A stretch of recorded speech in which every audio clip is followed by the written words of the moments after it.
Easy E. Seán E.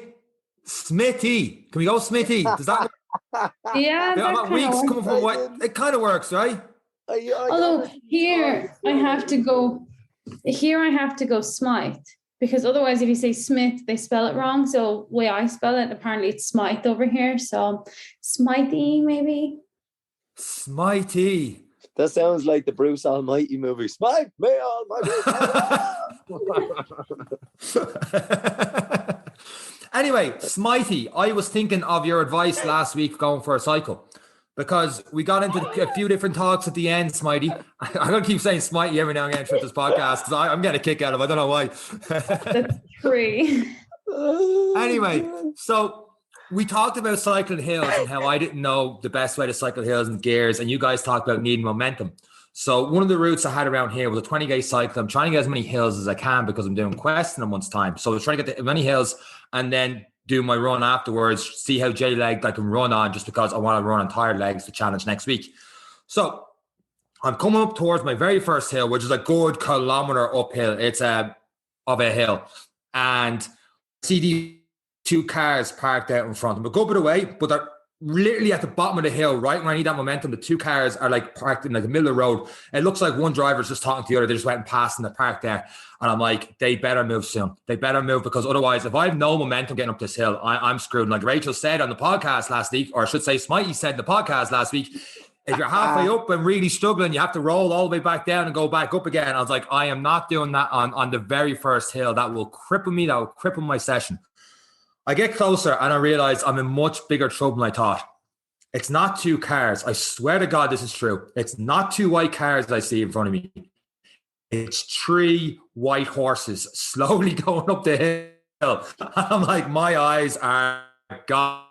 And I'm just like, how did my eyes think that three white horses were two cars? But here I was probably like 20, 30 feet behind before I totally realized what's going on. I was very, very confused. It was the middle of the day, by the way. I definitely wasn't drinking, but I realized, okay, the three horses are right in the middle of the road, slowly going up, and there's no way to get past them. Like there's no grass that can kind of go on, and I'm getting closer and closer to them, and they're not noticing. So like I don't know the etiquette. Like obviously, if a horse on the side of the road, you drive by really slowly, and if I was a car, they probably would have heard me. So it was like a good, probably like 10, 15 feet behind them. I don't want to get kicked for the face by a horse. So I was like, hi, hello. And they eventually see me slowly go over to one side.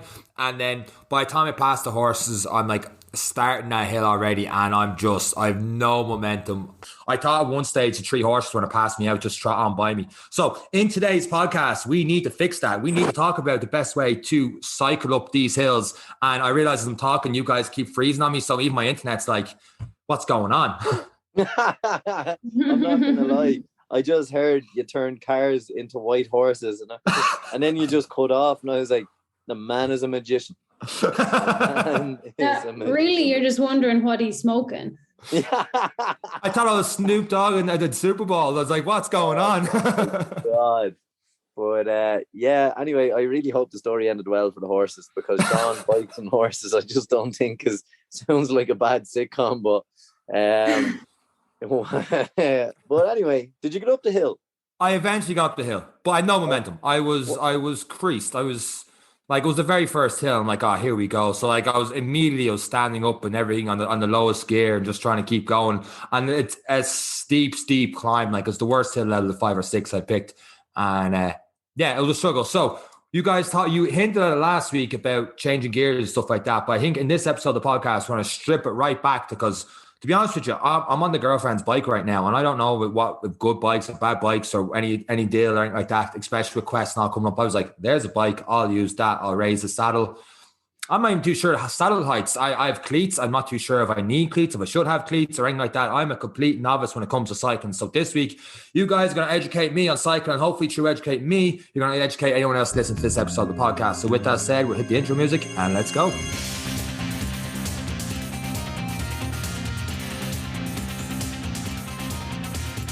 Do I really need cleats? Yes. 100%. It kind of depends. No way. I've done it without, and I've suffered it. I've done a quest without cleats on, and just since I've got them, it's just, you're just more efficient, like, because you're clicked onto the pedal. you're just getting more out of the drills, of pulling it and your leg up. You're just more efficient.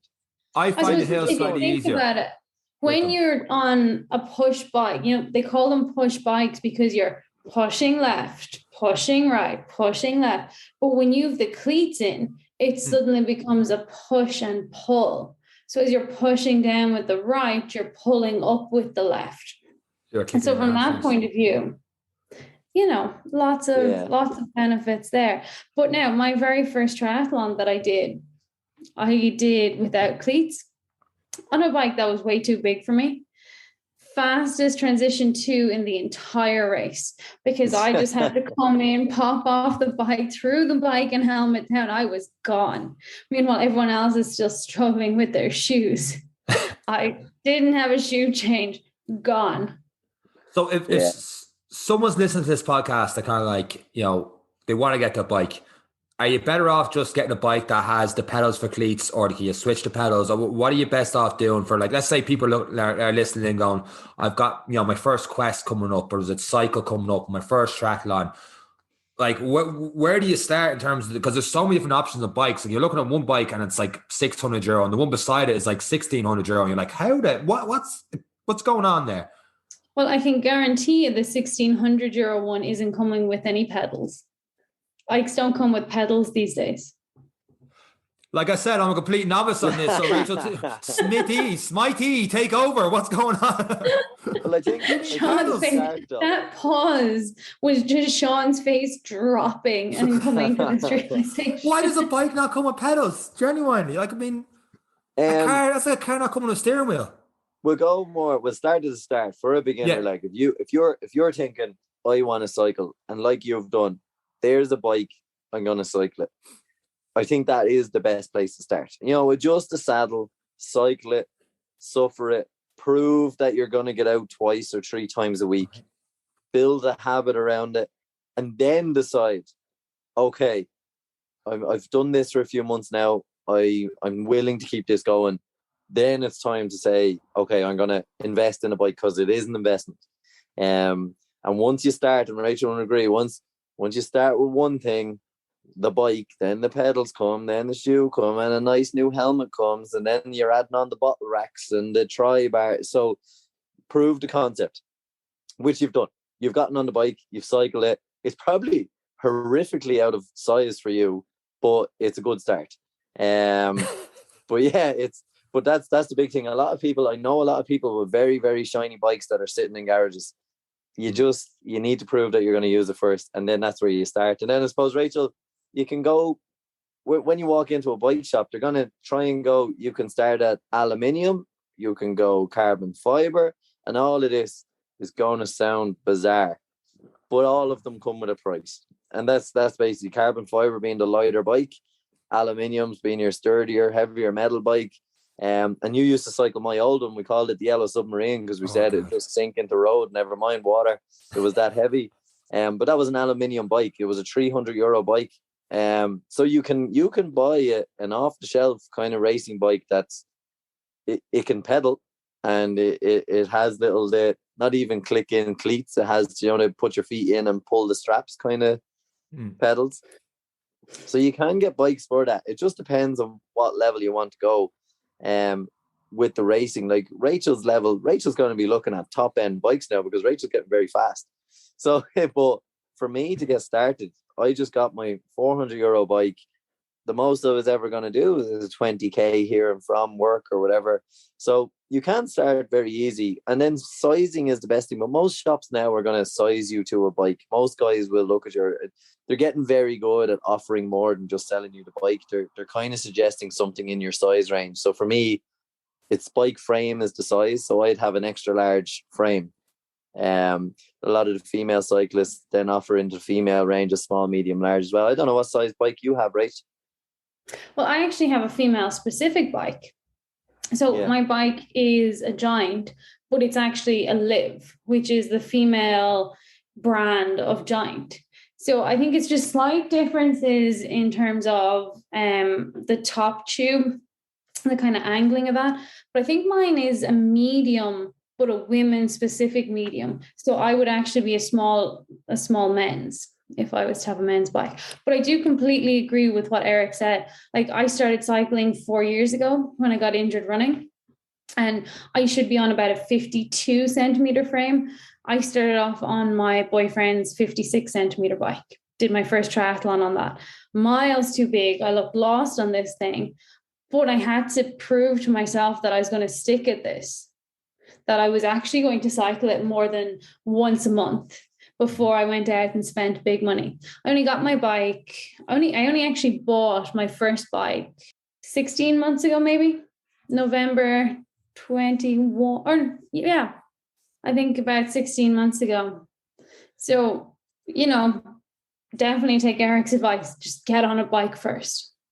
So, like these days, when you want to get something, you kind of just go on Google, have a look at all different things and try and find sizes and stuff. You guys are saying just go into the bike shop and literally they size you up, go with what they think, go with the expert says, and just that's the best start. I think the best place is know your budget. Like, you can walk into a bike shop and you can spend everything from €500 up to about €10,000 on a bike. And that's not a joke. That's the scale we're talking about. But it's the same way you can go into an Opel garage and you can come out with a Corsa, or you can drive a Jeep. It's everything is based on what your goals are. Are you actually going to stick at it? Which is an important thing, because there's nothing worse than having an investment that sits there and collects rust. Like, because it's an investment in yourself. It's the same. We had a conversation, Seán, a couple of years ago, buying the Garmin watch. Mm-hmm. It's the same principle. I could buy a €100 Fitbit, or I could spend a bit of money on a decent watch. And to me, it's benefited my life greatly over the last 3 years. So it was a well worth investment. So the bike is going to be the same thing. And in terms of training, running, or whatever, no matter what you're doing, even rugby players, before they go lifting the weights, they're on the bike for 15 minutes. Okay, it's not a racer bike. It's not. They're in the gym. They're just spinning out the legs. It's just a way of elevating heart rate for every kind of training you're doing. Even CrossFit, they're using bikes and assault bikes now and everything else. So it's whatever your goals are, and then whatever you want to do. If you know you're going to stick at it long term, then that's when, like Rachel said, she made her mistakes on a larger bike. She learned the basics of what feels good for her. And probably, Rachel, you probably found exhausted after a lot of the cycles, because you were wearing it, like, same way as like wearing shoes that are too big for you and trying to run quick. Like, you need to work on sizing and kind of appreciate what you need. Like, obviously, if you want to be doing a lot of triathlons in Ireland, or you're going to be doing hills, or you don't want to be working too hard on the bike, then you do need to look at the more carbon fiber, because it's just lighter. It just means you can go the distance a little bit longer, a little bit faster, because no one wants to be on the heavy bike, I suppose. But if you're just out for the leisurely cycle every now and again, if you're looking to head out with your friends, do the odd quest, then you don't need a carbon fiber €2,000 bike. An aluminium frame with maybe carbon forks, like you can add some element of carbon fiber on it. You can get them. I think the initial entry range, Rachel, you bought recently enough, is probably between €800 and maybe €1,100 for like entry level racer bikes, which are of a very good standard across a variety of brands. Like, so you'd kind of expect to be paying that kind of level if you're going to go into the triathlon racing or the cycling, kind of to a good standard of not having cinder blocks underneath you to be able to get around the course without expending too much energy because of the weight of your bike. And everyone's like, does it really matter? And the way I compare it is, if you were to cycle a mountain bike over 40 kilometers or a racing bike over 40 kilometers, which is going to burn more energy, and how much energy will you have at the end of it? So obviously more sturdy, wider wheels, more weight.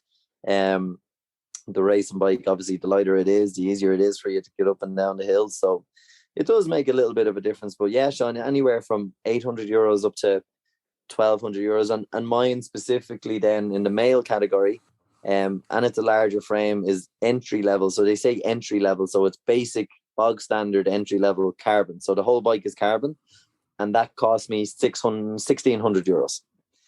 So that's where I went for and then others add in brake discs instead of pads. I didn't care. I was like, listen, if I don't have brakes, then I go faster. So it's, it depends.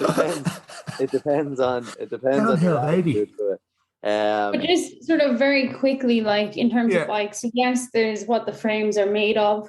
Then your handlebars can be different. So most carbon bikes don't have carbon handlebars.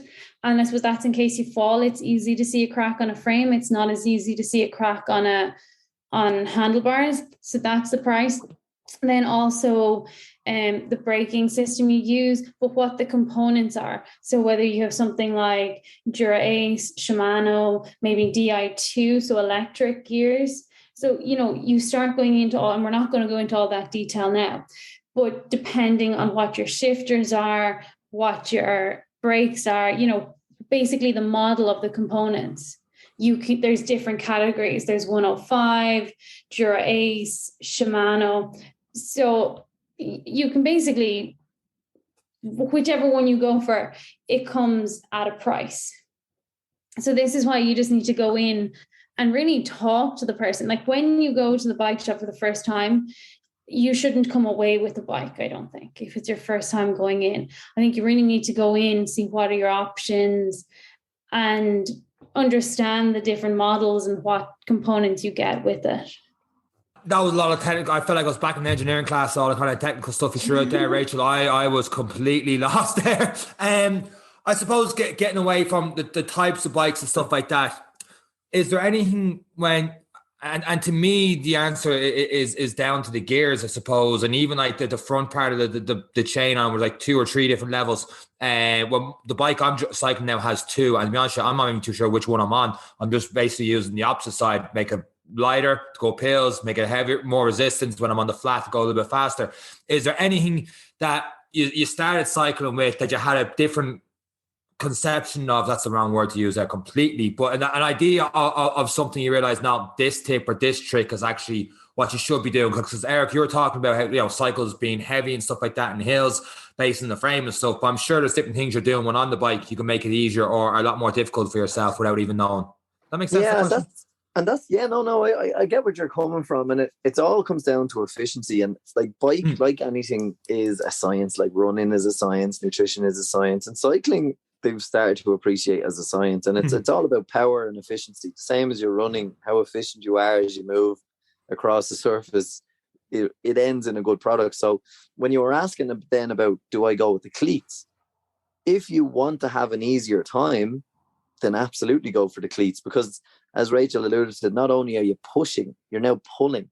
So as you look at a full revolution of a cycle, instead of applying power to a quarter to a half, maybe a third of that cycle now, you're now getting power the entire way around the revolution of the pedal. So that's where you look at making things easier. And that's why I would recommend the cleat. And then having them is one thing, but when you begin on the bike, and Rachel will probably agree with me here, when I began, my top half would move, my shoulders would be swaying, I'd be growling and spitting, and like it's trying to get up the hill. And I would be back in the push bike mode, that I'd just be pushing hard, my quads be working hard, and I'd just be mashing the pedals to get up the hill. Whereas now I operate on cadences, and I've done a lot of drills where, and as you get into cycling, you'll start like kicking your toe over the top of the pedal, pulling your heel back as you get to the bottom of the stroke, and just focusing on one leg, and then switching your focus to the other leg where you kick over the top, pull across the bottom. And you can see how now that's adding to a full revolution. So as you're moving, then you're more efficient on using your hamstrings on the pull-up, you're using your quads. So overall, the fatigue in the muscles is not the same, because you're using a multitude of muscles through each revolution. And it just makes you better for when you get off the bike, or you can go that little bit further, a little bit faster, because you are keeping power through the full cycle, and through the full 360 degrees. And that's what makes it easier. And when you get to the level of making the mistakes of mashing, and you have to make the mistakes, you have to mash the pedal, you have to let your head sway side to side, and your shoulders move, and your knees buckle out and in. Because then when you actually align them up and you focus on looking at your leg, and every time your leg comes up and down, you make sure that your knee is staying in alignment, because then you're getting the maximum efficiency out of the power of the stroke. You're not wasting power out to the side. But until you make all the mistakes, you won't appreciate the efficiency. And that's where you can't be the expert. You have to be the beginner, and just go for it and enjoy it and make the mistakes and suffer. And, and that's my opinion of it, because when you make the tweaks then with a coach, or with a club, or with a bike fitting, then you're like, wow, there's a serious difference here. And it gives you that confidence, because you've been carrying the weighted vest And then you get that coaching, and all of a sudden they take a kilo off the weighted vest, and you feel quicker and confident. And then you learn something new, you take something else off, and it just adds to that confidence in your abilities on the bike. And again, as people have progressed, and I know some great cyclists, they forget what it's like to be bad because they're good. Like they're very good. But I suppose that's kind of when you talk about the efficiencies and the mindsets and the mistakes. I think you're right to be making them and then learning these little things that add to the efficiency. So the brakes and stuff, as we said, they make things lighter, they make things better. But it's like if I go out and have 17-inch rims on my car or 19-inch rims, is it going to make a big difference to me? I'm not going to win the race. I'm not in the scale of, I need the percentages, the minute percentages to be a world champion. I'm in the scale, I need it to be light enough so I can survive and go to work the next day. So that's where it comes down to on the basic amateur level that we're at. But I don't know, Rach, what do you think?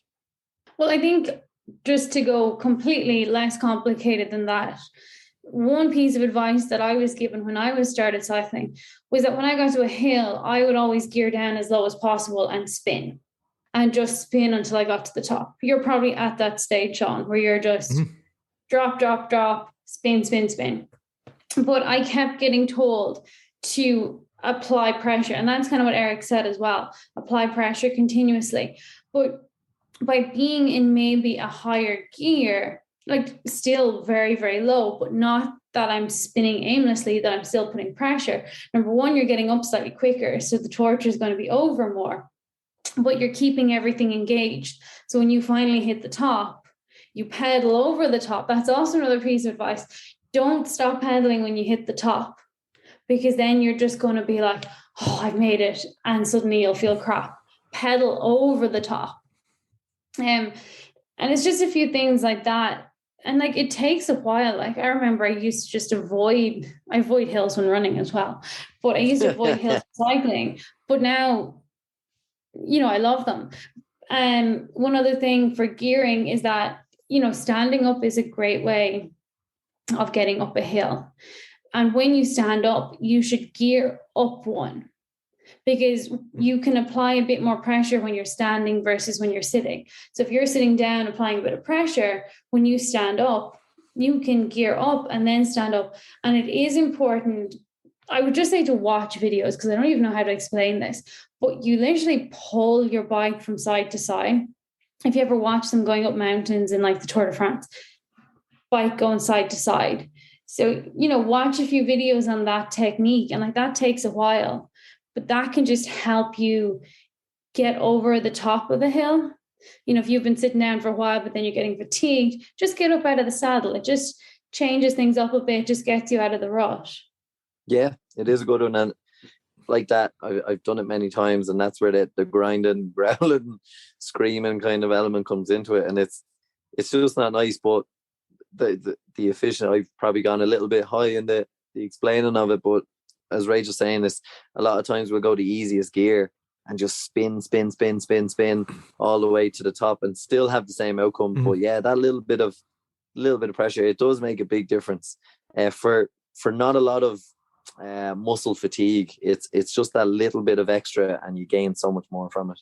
Changing gears a little bit, not pun intended. You're going for a long cycle. What do you normally have with you in case something can and does go wrong? I've been in a fair few cycles where I've got a puncture and I've made a phone call instead of fixing the puncture.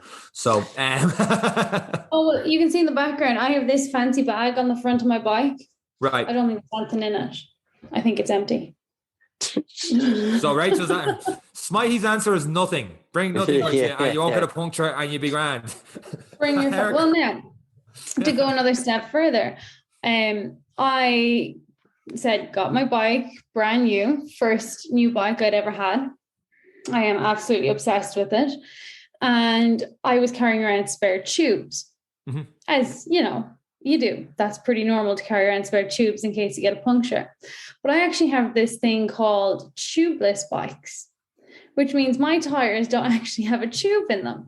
So what happens is, when I get a puncture, there's a sealant in the tire. So as I'm cycling, it automatically seals itself up. And there's times I haven't even realized I've got a puncture because it's just sealed up and I've kept going.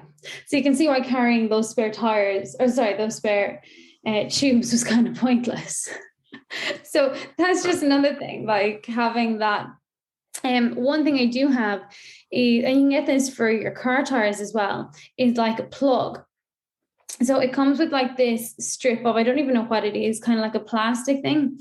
And if you notice pretty quickly that you get a puncture, you can plug the puncture with this toolkit. And basically, if you get it quick enough, you can trap enough air in the wheel to get you home. So it's not a long-term solution. It's just a quick fix for when you're out somewhere, get a puncture, plug it, trap whatever air. Hopefully it's enough to just get you home, especially if you don't have a pump or gas canisters. These tubeless tires, is there any drawbacks to them compared to a tire with a tube in, or is it just a stage where everyone should have a tubeless tire down the road? Nah, it's just price. It's like there's you carry less equipment. You have the reassurance of hopefully, unless it's a big tire burst, you should be okay. But it's they are slightly more expensive. And I'd like it in the likes of I have tubes in mine, and when I'm racing, I tend not to carry the spare tube and pump, because during a sprint triathlon, If it goes, you're done. If the tires if it goes, you're done. I don't carry anything. Yeah, I'm gonna be 15, 20 minutes fixing it. I couldn't give a shit then. At that stage, I'll be drawing a line under the day and heading home. What about you're on a Saturday, Sunday long cycle? Would you carry anything with you? If I'm going, you would. Yeah, if I'm going on a long cycle, because it doesn't. Now I never go outdoors because it's winter time and I'm a fair weather athlete, so I use the turbo trainer. So I rule out that. But I have a small bag for the back of the bike, and in that it will have small little Allen key set. It has the small repair kit and a spare tube. So if my handlebars come loose or anything, or say I have a fall, I can fix them up. I can turn them, fix them. Hopefully you don't have a fall. Then on the person, that's where I have a small little first aid kit. It's a very basic thing for maybe a gash in the knee or something, but that goes into my back. So most cycling t-shirts or jackets will have pouches on the back where you can put in goodies. One of them is always with me is there's like a foil blanket in it and a few kind of bandages and stuff, just in case. You never know what's going to happen, especially if you're going on your own. That it's handy. My phone will be in another one, and then I have some snacks for the journey in the last one. So snacks. So I'll have some gummies, or I might bring a gel, or it depends on what I'm doing, because usually on one of those cycles on the weekend, you're stopping somewhere, you're gonna have a cup of tea, or like part of the joy of the long cycle is you cycle to somewhere, you have a bit of food and you cycle back. So but if you're going on a training cycle, I'd have the food I was going to be using on the race day or whatever I was training for, and I'd be using that to train with. But that's how I would. You don't need much in the kit, but you do. Most adventure races are going to require you to carry this kit anyway. So my advice is, just try and get kits together if you're going to be doing it. It is a requirement for adventure races that you carry first aid kit, you carry spare tube. You have to be able to be self-sufficient in some of these races. So they will say them in the entry kind of terms and conditions and what to bring. So a lot of people kind of get caught out, and you can tell if there's a lot of people in a locality going to do a race, because all the first aid kits will be sold out at Tesco's and everywhere around the race. So there's just a couple of little things, and Rachael has great ones. I have kind of heavy jackets, but Rachael has really nice cycling jackets. Again, I stick with the cheap option because I'm rarely outside in the winter, but there are some really good jackets you can get that just add that extra little windbreaking layer on, and they do great for keeping you warm when you're out, or if you have to stop or get a puncture. It's just to be able to put on that layer to protect yourself, and it's just little light tips, and light is the key word. And the jackets I have are just Decathlon, like nothing expensive, nothing overly fancy. They're great, and they're light enough that you can fold them up and throw them into one of the pockets in the back of your bib, or you can throw it into the bag that I carry on my bike is big enough to put a jacket into, or a light jacket into. So yeah, you don't have to go spending massive amounts of money.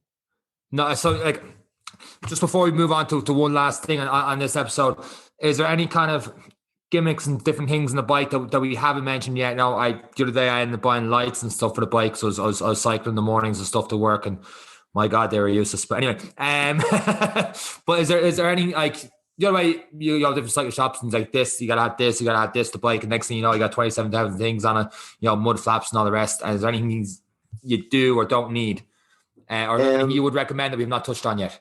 Again, well, lads, I would love power pedals, but the price of them. What are power pedals? They're pedals that tell you your power as you're pedaling. What? Yeah, they're kind of like I was talking about when we're like putting the power through each stroke. So it's monitoring your power output on every revolution. So you can actually do a training session on the bike. So when you're on the turbo trainer, when you've connected your bike onto a smart trainer, it's constant power. So it's telling you how many watts per kilo you're putting out. So, or how many watts you're putting out. So you're basically taking that and putting it on a bike and going outdoors. So you're measuring power. So it keeps you honest as well when you're on the road, because there's peaks and troughs. So you'll be working hard up a hill and you'll probably cruise down a hill. So this is just making sure that at every stage you were putting in the appropriate power for the duration of your cycle. So they're expensive though, but they're okay. I'll break it to you. So you can get them that just a single side records the power, or you can get them that both sides record the power. So just makes it cheaper if it's just one side. Dual power meters are going to set you back about €1,000. My God. Yeah, just go off what Strava tells you. That's what I can't, like, at least on Zwift, when you're hooked up to your smart trainer, which again, can be quite pricey, but worth it, absolutely worth it. That does your power, your cadence, everything for you. But then to have another thing that costs a fortune for the bike when you go outside, I haven't bought them yet because I don't feel like I cycle enough to justify that expense. You can pay €1,000 for these pedals that go on your bike, or you can pay €750 for a smart turbo trainer that keeps you indoors on shitty nights. So I picked the turbo trainer that keeps me indoors, and I'll wait for the summer to get out. Just one last thing, because you guys mentioned turbo trainers a couple of times. I know we've done full podcasts talking about the difference between Swift and turbo and trainer road and all the rest, but just the actual turbo trainer itself, because there's, you guys alluded to there's certain smart trainers you need for Swift and trainer roads, and some that are entry level that won't do the job. So like I was looking at one the other day, there was a Garmin one that had like 10 different gears, and it said it could use trainer road and smart, and it was a smart turbo trainer. Clarify what the hell I'm talking about, because I'm not too sure. And what's the entry levels, and how do you have gears on a turbo trainer if there's gears on the bike, or what? Like what? Well, a smart trainer is just a trainer that collects all your data for you. So your cadence, so your like revolutions per minute, the power output. And so basically, your power, how much wattage you're putting through the pedals each rotation. And they can just be hooked up to these systems. Like, I love Zwift. I've talked about it so many times on the podcast. Like, I'm a Zwift fanatic. I ordered my smart trainer 3 weeks ago. It still hasn't arrived. I haven't been on Zwift in probably 4 months. It's so upsetting. In case you can't tell, I'm really upset by this. But it's just one that's compatible with all of these programs. Yeah, it's good. It uses obviously electromagnetics, so obviously it puts a resistance against you, and the more power you put against the resistance, it uses that as a metering device. Essentially, it's just measuring. That's all it does. But it connects now to apps where you can be cycling through the Champs-Élysées in France with other cyclists around you who are and their power is linked to the app. So the more power you put in, the faster you go on the app. So if me and Rachel were cycling, we'd start together and then she'd soon disappear. And then, but I would see her heading off into the distance because she's going to be putting more power in than I'm putting in. And if I sprinted, I'd catch up with her. It's just a cool way of being social indoors in terms of cycling and remotely. And like myself and Rachel, can organize a meetup and use their smart trainers. So especially here, I think the wind has been blowing since the 2nd of January in Ireland. So, and I've seen a lot of cyclists out this morning and they're brave. But yeah, look, it's very enjoyable. And I just enjoy the fact that it's already set up. It's in the room and we can just get on with it. We can just enjoy it. So yeah, it is an enjoyable just to have ready, Seán. It's just so easy, and everyone is all about stats now, and it is a good indicator of fitness. And the thing about we said about peaks and troughs on the road and measuring your power, you can't do anything but pedal on this. So if you're doing an hour workout, you are working for an hour at different intensity levels, obviously depending on your workout. Yeah. But as you go up a hill on the app, your turbo trainer puts a resistance against your pedals, and you have to pedal harder. You have to change gears. You have to do everything. So the turbo trainer does that, and yeah, that's good. And bad turbo trainers, like, so the one I was looking at was cheap enough, but I had 10 gears. Is that a lot? Is that minimum? Like, what's the minimum requirements you think someone should have for someone that's just like we said before, you don't want to spend 750, 800 on a turbo trainer, but do you have to spend that much to get a decent turbo trainer, or can you get a good one to start on 200 that'll let you use the likes of Swift and Trainer Roads to the ability of what that app can do? I think the philosophy of buy cheap, buy twice will definitely kick in, because you'll use it and you will get frustrated with the power not really matching the work you're putting in, or, like we're not talking. So there is a scale of between 600 and 1,500 euros. My one costs 750, and I have to say it's amazing. It will do everything that the more expensive ones do. I think the difference in the sales and the marketing was the newer ones were quieter. And I'm like, I don't care. I'm cycling. I couldn't give a shit. I'm music blaring. I'm not cycling at 2 a.m. I'm not sneaking down to go cycling at 2 a.m. So they are quieter. The more expense you pay, the better product you're getting. You're getting a better product. Probably quicker transition times in the power it's giving you in the change. So if you're going up the hill, it gives you instant kind of change and feedback, whereas the one I have probably takes about 7 seconds, 5 to 7 seconds to change. I'm not going to spend 500 euros more for that 7 seconds, but different strokes for different folks. People just like to have that higher end stuff. But I would say, and I would recommend the one I have, and I know a lot of people have it, is the Wahoo Kicker. Rachel, I think you have a different one, or have you ordered a different one? Yeah, I had the Elite Sweeto, and I'm currently awaiting the Tax Flux 2. So I've gone up basically. Changed because the one I had is so heavy that there was no way I was paying to ship it to Australia. So yes, wasn't doing that. And then when I had a choice, I just went for a better one, because I didn't get a smart trainer until, again, I think we're about half a year into lockdown. Actually, yeah, we would have been half a year into lockdown, October 2020, when I got the smart trainer, because I was like, I don't think I'm going to do 700 euro worth of cycling over winter. I was like, I don't think I'm going to justify it. But I said, look, I'll get it. We couldn't really go anywhere, miserable weather, so on and so forth. I tell you, I got my money's worth. I've used it way more than I thought I'd ever use it.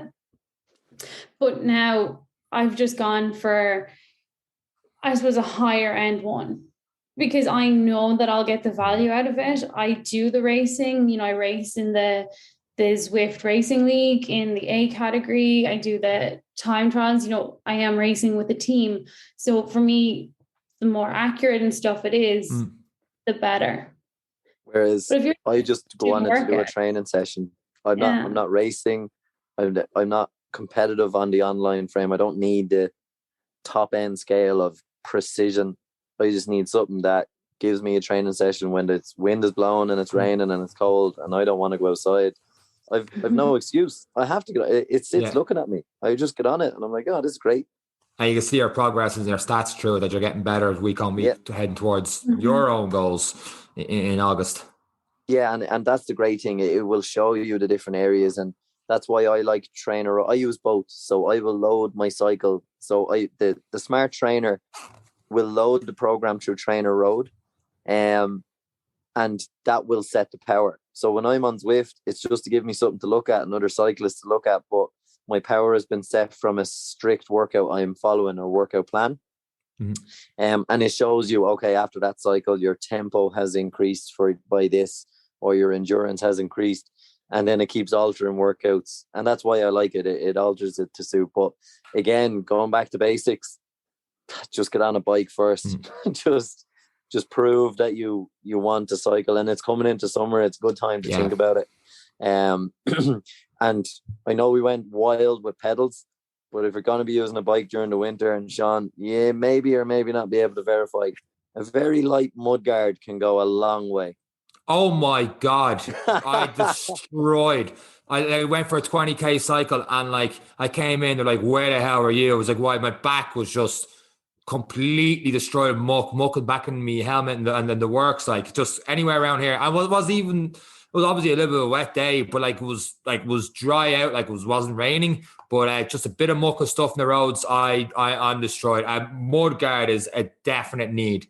Yeah, you can pick up some good ones. They're about 20 to 30 euros, and they're click around, click on. Oh, okay. That's the one that put me off. I'm like, I'll mess up the bike or trying to put in through the brakes or stuff and mess up. They literally just click on and off. It's a little clamp, so it just clamps and you screw it on, so that if you're going onto a race or you need to shed weight, you don't really care about being mucky or whatever, you can just take off the mud guards. That and the water bottles. Everyone thinks the water bottle holders come with your bike like the pedals. They're an add-on, so they're an essential, and I have two. So if you're going to be serious about your cycling, you need more than just one water bottle holder. You need probably two.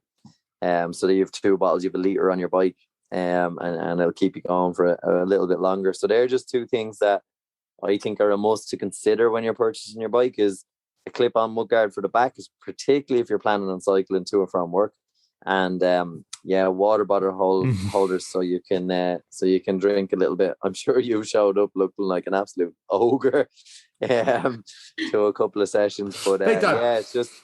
I wish you made this podcast before you started cycling. You probably would have bought a mudguard and some water bottles. I could have saved face and a little bit of reputation I had left in a lot of things, but I did not do it that way. One last thing on this, because I know we've talked a lot about pedals and oh my God, he's bringing up pedals again, and cleats again. There are different types of cleats. So I just went entry level, and another thing with bikes, when you get cycling shoes, they don't come to cleats. It's like getting football boots with the studs. Like, what is the point? Like I that almost got me. Only the last second I copped it in the small writing, like the cleats don't come with it. I'm like, who buys cycling shoes without cleats? So is there a preference in type of cleats? Because I've the triangle one, which were hell to put on the feckin' shoe in the first place. I feel comfortable clicking them in. I've only fallen once, and I might explain that embarrassing story in a second, because ego got me. But is there types of cleats to put in the shoes? Does it matter? I use the Look ones, Look. They're not pronounced Look, I don't think. I think they're pronounced something like Luke or something. It's like might. Look, because they're meant to be the least stiff and just the easiest to get in and out. Now, when you're buying the pedals, not all the pedals come with the cleats either. So you can get packs that have pedals and cleats in them, but be careful because you might have to buy them separate as well. It's just all a money-making racket. But they're meant to be the easiest ones to get in and out of. So they're the ones I've always used. My boyfriend uses Shimano. They're just a step up. What do you mean by step up? It's like your Nike, Umbro. Brands, like there's more, they've bigger budgets, bigger research, they just better products, higher price. But like you can absolutely go to Decathlon, or you can go online and get pedals, shoes that will just do you to get on the road. That's all you want them to do. You want to be comfortable in them, be able to tighten them with the Velcro, and then be able to click in and out and get some wear out of them. So for me, I bought the cheapest pair. I bought on my first one. I was like, no, I spent on the bike. I don't really care about the shoes. So yeah, just something that gets you on the road, and I actually think they're really comfortable as well. So it's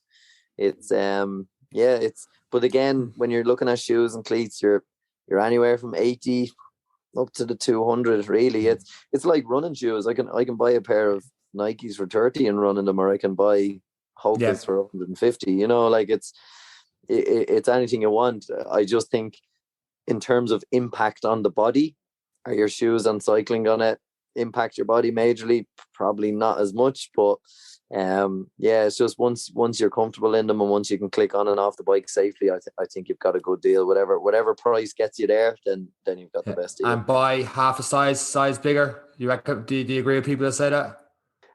The reason people do that is for extra socks for when it's cold as well. But yeah, a bit of room in the foot is not going to hinder you. But I personally like it tight because I feel like every movement then isn't wasted. I'm not wasting energy, you know, like but not too tight. Not, you know, like same as I do a runner. I get a size 11. I get a size 11 in the cycling shoe. I don't put that much thought into it because the impact isn't the same.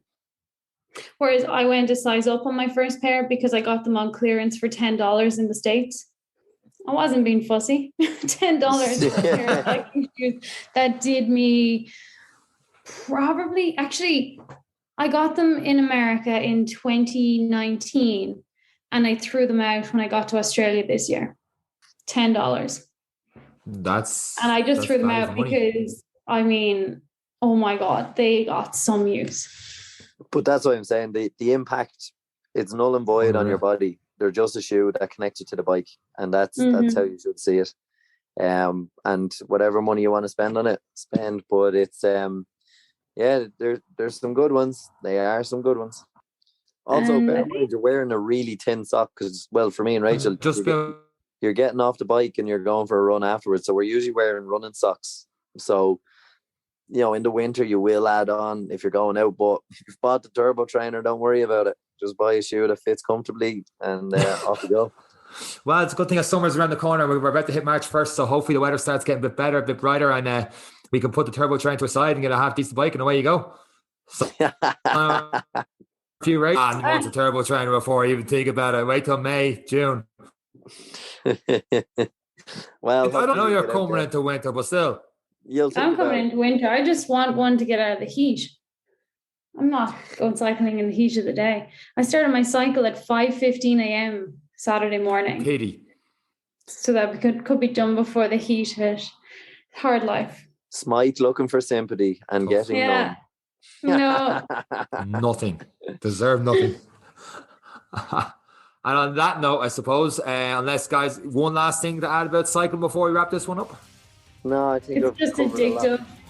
It's addictive. Be ready to spend money. Yeah. Right. On that note, on my bike.